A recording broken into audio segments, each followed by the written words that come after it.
Hi everyone. आज बनाने हम लोग जा रहे हैं चीज़ ब्रेड रोल। बहुत ही क्रिस्पी है, तो आइए शुरू करते हैं। तो सबसे पहले यहाँ पे नॉन स्टिक पैन पे हम लोगों ने 3 से 4 चम्मच ऑयल को गरम कर लिया, हीटअप कर लिया है। एंड इसी के साथ 3 से 4 सेक्शन लहसुन के डाइस्ड किए हुए ऐड कर दिए तेल में। जब लहसुन की बात हुई है तो अदरक का तो आना बनता है, तो आधा इंच अदरक उसको भी आप अच्छे से डाइस कर लो एंड उसे तेल में सौते कर लो। अब इसी के साथ एक प्लेट में आप जो है, जब ये अच्छे से सौते हो जाए तो हम लोग अब डाइस किए हुए प्याज यूज़ करेंगे। एक बड़ा प्याज सफिशेंट है, तो आप इसको भी इसमें ऐड कर लीजिए एंड सबको अच्छे से सौते कर लीजिए। प्याज को गोल्डन ब्राउन होने देगा आप, और उससे ज़्यादा ज़रूरत नहीं है।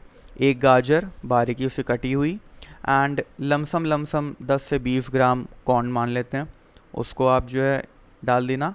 और एक शिमला मिर्च डाइस्ड किया हुआ। ये सारी सब्जियों को अभी हम लोग पहले सिर्फ सौटे करेंगे, अच्छे से इसको मिक्स कर लेंगे ताकि बराबर का स्वाद आए।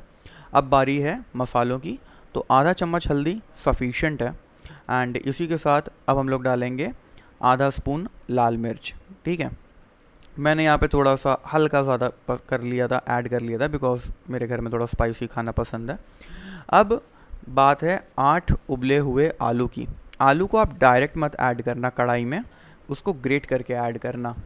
ठीक है, वो ज़्यादा इम्पॉर्टेंट है वो चीज़। हाफ स्पून ऑरिगेनो डाल दो आप। एंड इसी के साथ थोड़ी सी चिली फ्लेक्स भी डाल दो। अगर आपके पास चिली फ्लेक्स नहीं है तो अगेन आप चाहो तो स्टार्टिंग में ही लाल मिर्च यूज़ कर लेना, कोई प्रॉब्लम नहीं रहेगी। हाफ स्पून चिली फ्लेक्स अच्छा टेस्ट देगा ऑरिगेनो और चिली फ्लेक्स का। अब इसको अच्छे से आप पहले मिक्स कर लो पूरे मटेरियल को। एंड मटेरियल को जितना ज़्यादा हो सके कोशिश करना कि ऑरिगेनो और चिली फ्लेक्स प्रॉपरली एकदम इवनली मिक्सड हुए हों। और इसी के साथ जब सब कुछ हो जाए तो हाफ स्पून काली मिर्च ऐड कर दीजिए, एक फ्लेवर लाने के लिए बहुत ही अच्छा टेस्ट आता है। तो इस चक्कर में हम लोग ये सारे स्पाइसेस आखिरी में डालेंगे। एंड जब ये सारा हो जाए चलाने के बाद, अब इसके बाद आप एक कटोरे में 4 ब्रेड एक जगह और 4 ब्रेड एक जगह अलग अलग सेपरेट कर लो। 100 ml मिल्क काफ़ी है, मतलब 200 ml का मेरा ग्लास था तो मैंने हाफ़ मतलब भरा है। अब बाकी क्वांटिटी पे भी डिपेंड करता है कि आप कितना ज़्यादा वो बना रहे हो, तो इसलिए 100 ml मिल्क काफ़ी होता है 8 ब्रेड को गलाने के लिए। और इसी के साथ आप यूज़ कर लेना एक कटोरी पोहा। यहाँ पे एक प्रॉब्लम ये हो गई कि हम लोग ने कटोरी में उसे स्मैश करने की कोशिश करी, जो कि उतने अच्छे से स्मैश हो नहीं पाया।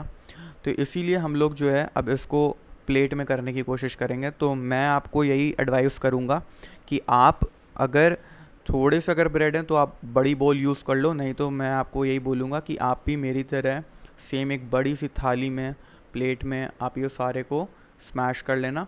कोशिश करना कि जब आप इसको, दूध तो आपने ऐड कर ही लिया था और पोहा भी ऐड कर लिया है, इसको अच्छे से क्रश कर लो। क्रश करने के बाद इसे अच्छे से हाथ से ही आप इसको जो है मिक्स कर लो। स्पून से उतनी अच्छी वो नहीं आ पा रही थी बात, तो इसीलिए मैं बोलूँगा जब ये मटेरियल आपका रेडी हो जाए तो अब इसे आलू वाले मटेरियल में आप ऐड कर लो इवनली तरीके से। एंड उसी के बाद कोशिश ये करना कि इसको और आलू वाले मटेरियल को मिक्स कर लो।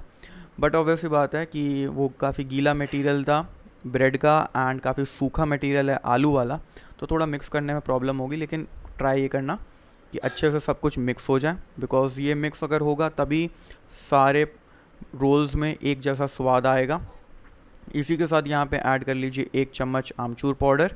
जब इसको भी अब आप अच्छे से मिक्स कर लो, सारी चीज़ों के साथ इवनली तरीके से मिक्स हो जाना चाहिए सारे मसालों के साथ। और इसी समय आप 2 चीज़ की स्लाइसेस उसमें ऐड कर लेना। हम लोग ने ये गलती कर दी थी कि मटेरियल को पहले हम लोग ने ट्रे में डाल दिया, जो कि नहीं डालना चाहिए था। एंड इसके बाद फिर हम लोगों को दोबारा इस पूरे मटेरियल को अरेंज करना पड़ा, तो आप ये गलती मत करना। कढ़ाई में जब होगा मटेरियल उसी समय 2 चीज़ की स्लाइसेस ऐसे ही तोड़ के आप कर लेना। आपके पास अगर दूसरे तरीके की चीज़ है, जैसे चीज़ स्प्रेड हो गई या फिर मोज़रेला चीज़ हो गई ग्रेटेड हुई, तो आप उसको भी चाहो तो यूज़ कर सकते हो, ज़्यादा बढ़िया। मेरे पास 2 चीज़ की स्लाइस पड़ी हुई थी इसलिए मैंने यूज़ किया। अब आप इस सारे पूरे मटेरियल को एक ट्रे में बिछा लो और ट्रे को फ्रीज़र में हम लोग डालेंगे 10 मिनट के लिए, ताकि इवनली कट हो पाए, क्योंकि ऐसे कट करने में प्रॉब्लम होगी पीसेस में, जो कि मैं आपको दिखाता हूँ आगे। अब जब तक वो फ्रीज़र में है तो यहाँ पर हम लोग ने मैदा और पानी का घोल जो है मिक्स कर लिया है। अगर आपको घोल की थिकनेस चेक करनी है तो ये तरीका होता है कि आप उससे पहले कलछी से भिगो मिक्स कर लीजिए और उसके बाद फिर आप इसके पीछे, कलछी के पीछे से आप ये देख सकते हैं जैसे इसमें कि कितना थिक हो रहा है। अगर आपका ये थिक हो रहा है तो इसका मतलब है कि घोल एकदम परफेक्ट है। सिंपल मैदा था, आधी कटोरी और पानी था। अब ये देखिए फ्रीजर से हम लोग ने उसको निकाल लिया था ट्रे से, एंड उसके बाद फिर उस प्लेट में हम लोग ने उसे पलट लिया है। जैसा कि आप मॉइस्चर से देख सकते हो एकदम ठंडा था। 10 मिनट काफ़ी होता है, ज़्यादा कड़क भी नहीं करना है इसको। एंड अब प्लेट में आप धीमे धीमे करके पीसेस बाय पीसेस आप इसको जो है अलग कर लो, सेपरेट कर लो अपने प्लेट में एक एक करके। इसी के साथ अब यहाँ पे बारी होती है घोल में आप इसको मिक्स कर लो, और ये जिसमें मम्मी इसको मिक्स कर रही हैं पकौड़े को, वो है भूरा। भूरा आपको मार्केट से मिल जाएगा, ताकि ये आपका पकौड़ों को, रोल्स को क्रिस्पी करने का काम करेगा। तो ये काफ़ी इम्पॉर्टेंट है। ये मार्केट में आपको इजीली अवेलेबल होता है, तो उसमें कोई प्रॉब्लम नहीं होगी। एक एक करके आलू का वो रोल उठाना है, मैदे के घोल में मिलाना है, एंड उसके बाद फिर उसे कवर अप करना है भूरे से। सेम इस तरीके से हो जाएगा। काफ़ी अगर अनइवन भी हैं तो कोई प्रॉब्लम नहीं होगी, क्योंकि फ्राई करने के बाद सब क्रिस्पीनेस में ही टर्न होने वाला है। अच्छे से तेल ले लेना। ये नॉन स्टिक कढ़ाई में हम लोगों ने खूब तेल कर लिया था। आपकी बाकी यूटेंसिल के साइज़ पे भी डिपेंड करता है कि आप कितना तेल डाल रहे हो।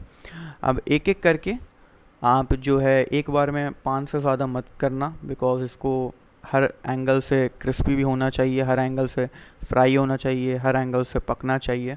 तो ये बहुत इंपॉर्टेंट है, तो उसे ओवरलोडिंग मत करना। आप यूटेंसिल का आपका साइज़ आपको ज़्यादा पता होगा कि एक बार में कितना डाल सकते हैं। एंड जब हो जाए तो हर एंगल से धीमे धीमे करके पलट के वो कर लो। अब हमारे क्रिस्पी चीज़ ब्रेड रोल्स जो हैं वो रेडी हो चुके हैं, एकदम रेडी टू सर्व हैं। गोल्डन ब्राउन बहुत ही सही तरीका है करने का। ये देखा जैसा आपने एकदम क्या क्रिस्पीनेस आया है। अब ऐसे ही कर करके आप बाकी के भी जितने रोल्स हैं वो भी आप चाहो तो यूज़ कर सकते हो, फ्राई कर लो। अब चीज़ रोल की अगर आपको ये रेसिपी पसंद आई हो, then please like, subscribe and share.